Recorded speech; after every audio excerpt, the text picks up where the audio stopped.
Halo Pak, perkenalkan nama saya Jenny dari kelas 9J. Saya Leti dari kelas 9J. Saya Kirana dari kelas 9J. Saya Queen dari kelas 9J. Kami akan membahas tentang Jejak seni rias sebagai bahasa tanpa kata yang membentuk sejarah. Kosmetik pertama menurut sejarah adalah berasal dari Mesir.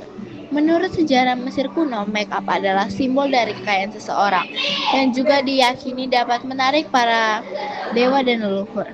Salah satu riasan yang khas kala itu adalah eyeliner, riasan mata pada garis mata.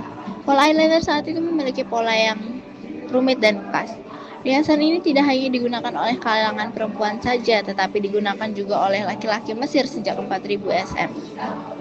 Selain eyeliner, make up yang dikenal saat itu adalah kohl, perona pipi, bedak putih yang mencerahkan wajah. Kohl adalah kosmetik yang terbuat dari campuran logam, timah, tembakau, abu, almond bakar yang dilukis pada wajah, yang juga digunakan untuk membuat maskara atau eyeliner.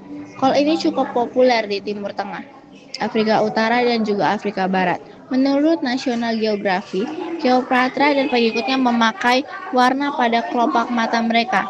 Tak hanya mengundang pujian, riasan berwarna hitam dan hijau ini digunakan untuk melindungi mata yang dari infeksi. Mereka percaya jika riasan mata akan membuat mereka dilindungi oleh dewa Horus dan Ra. Dalam penelitian, ilmuwan menemukan jika riasan tersebut mengandung komponen yang bisa melindungi mata mereka.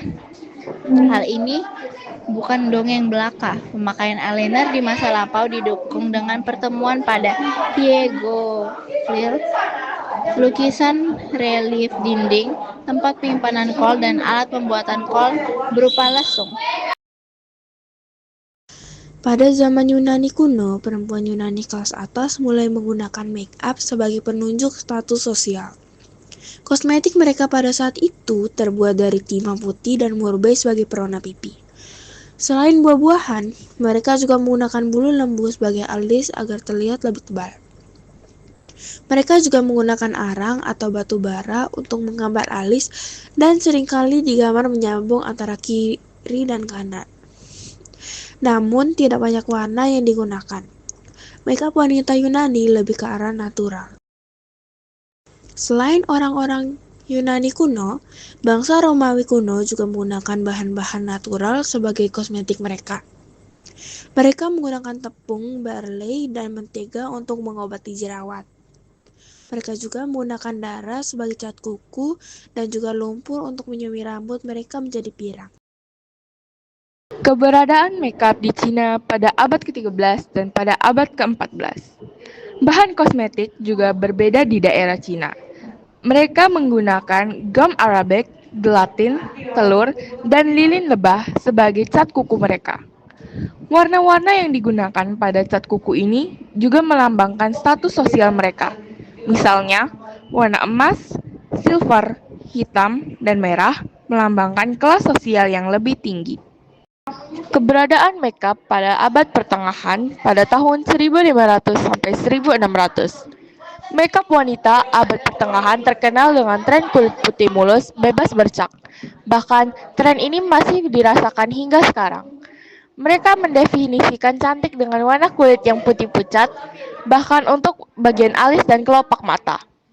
Adapun warna yang dipoles ke wajah harus tak terlihat atau semakin membuat wajah putih. Tren ini mulai ada sejak zaman Ratu Elizabeth dari Inggris. Saat itu, untuk memutihkan dan mencerahkan wajah, kalangan perempuan menggunakan putih telur. Produsen utama untuk membuat pemutih wajah kala itu adalah negara Italia dan Prancis. Di tahun 1800, timah putih digantikan oleh bahan zinc oxide sebagai bahan bedak. Timah putih diyakini bisa menyebabkan kelumpuhan otot, tremor wajah, bahkan kematian. Salah satu kosmetik yang mulai populer pada 1800-an adalah lipstick. Sebelumnya, orang-orang menggunakan pewarna pigmen, permata semi mulia yang dihancurkan, lilin lebah, mentega, minyak zaitun, dan bahkan serangga yang dihancurkan sebagai pewarna bibir. Tapi, pewarna bibir itu hanya tahan dalam waktu singkat saja. Lipstick mulai populer pada tahun 1884, dijual oleh seorang ahli parfum dari Paris, sebelum akhirnya dipatenkan oleh James Bruce Jr. dari Nashville, Tennessee. pada tahun 1923. Lipstik pertama yang smudge proof dibuat oleh seorang ahli kimia, Paul Baudecroux pada tahun 1927. Penggunaan makeup di Indonesia sebenarnya sudah ada sejak zaman dahulu. Dilansir dari internet, makeup sudah ada sejak pasca kemerdekaan, lebih tepatnya sejak tahun 1960. Make up sering digunakan pada saat itu dalam konteks upacara adat dan ritual karena pengaruh dari kebudayaan luar. Di Nusa Tenggara Timur, make up memiliki peran yang kompleks dan multidimensi. Di satu sisi, ia menjadi alat untuk ekspresi diri dan pelestarian budaya. Make up sering digunakan dalam upacara adat seperti pernikahan atau upacara keagamaan. Tetapi di sisi lain juga membawa tantangan seperti standar kecantikan yang sempit dan konsumerisme. Seiring berjalannya waktu dan perkembangan teknologi, jenis-jenis kosmetik dan riasan mulai berkembang. Yang dulunya hanya bedak putih, sekarang sudah ada banyak jenisnya. Begitu juga dengan lipstik yang sudah memiliki banyak varian warna dan jenis yang berbeda-beda. Seiring berjalannya waktu, makeup yang awalnya menjadi ukuran status sosial tidak berlaku lagi, dan sekarang makeup sudah menjadi sarana memperindah diri dan sebagai alat untuk menambah kepercayaan diri seseorang. Mungkin di masa yang akan mendatang, sejarah makeup akan terus bertambah dan semakin berkembang.